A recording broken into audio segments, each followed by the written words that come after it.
I was grossly overweight. I had high blood pressure, I had high cholesterol, and I still had diabetes. And when my son was 5 weeks old, I got a call from my mom that my dad was being rushed to the hospital for open heart surgery. Everybody, and I mean everybody, has a health problem. He couldn't write his name, and what he was saying coming out of his mouth was not what it was supposed to be. I felt as if someone would grab my heart and squeeze it so hard, and an electric shock, an electric current would pass just right through it. You can see what the person is eating by looking at the plaque in their arteries. So many of my family members ended up dying of heart disease and cancer. We cut people open, we bypass their clogged arteries, you tell them they were cured, and more often than not, they would go home and do all the things that had caused the problem in the first place. We had the cure, we've had it for decades, yet hundreds of thousands of people continue to die from this preventable, treatable, reversible disease. Health is not a matter of chance.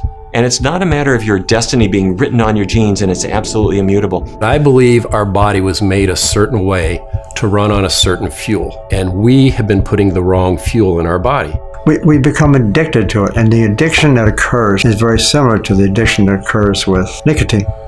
I had the perception that I was a victim, that it was in my genes. I had a stroke, I had to live with that. I was diabetic, I had to live with that. And I had a basket of pills, I had to live with that. Approximately 106,000 people die from drug side effects. Now that's just in hospitals, and that's just 1 year. My sister called me and told me my dad had passed away from cancer.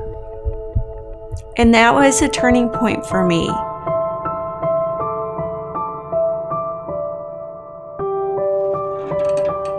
We have folks that are fatter than ever. We have kids that are fatter than ever. Everybody, it seems, is on medication. If people really lived the right way, they wouldn't need these pills. I wasn't making any progress on the pills, the medications that they gave me from the hospital. People that are eating the standard American diet don't understand the scientific implications of that in their body. A lot of the illnesses that I was treating were being brought on by lifestyle, in particular dietary habits. In medical school, there was very little training in nutrition. Our doctors are not getting this in medical school, and if they're not, then you're not getting it. There has to be a paradigm shift in our medical education. Foods are the cause of diabetes, of heart disease, of many forms of cancer, of hypertension. And if they're the cause, they can also be the solution.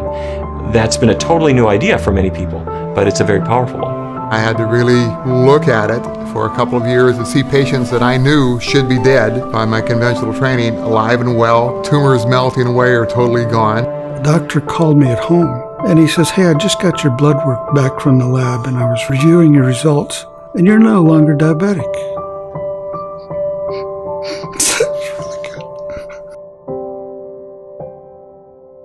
The most important decision anyone makes every day is what they elect to put in their mouths.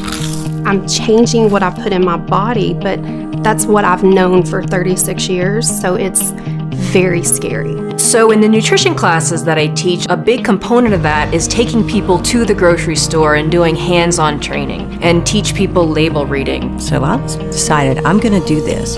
But then the next thing was, how in the world am I going to cook?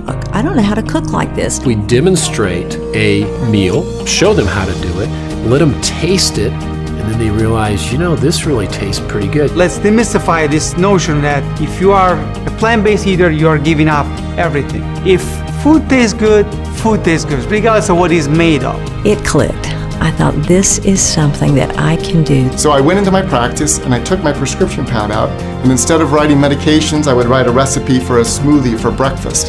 I just want to be healthy. When you're eating good quality, unprocessed, organic, whole foods, there's no way you can do it wrong. I am healthier now than I've been in my whole life. I realized that here I was in control all along.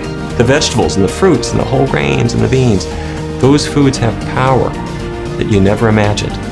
It's time to put it to work.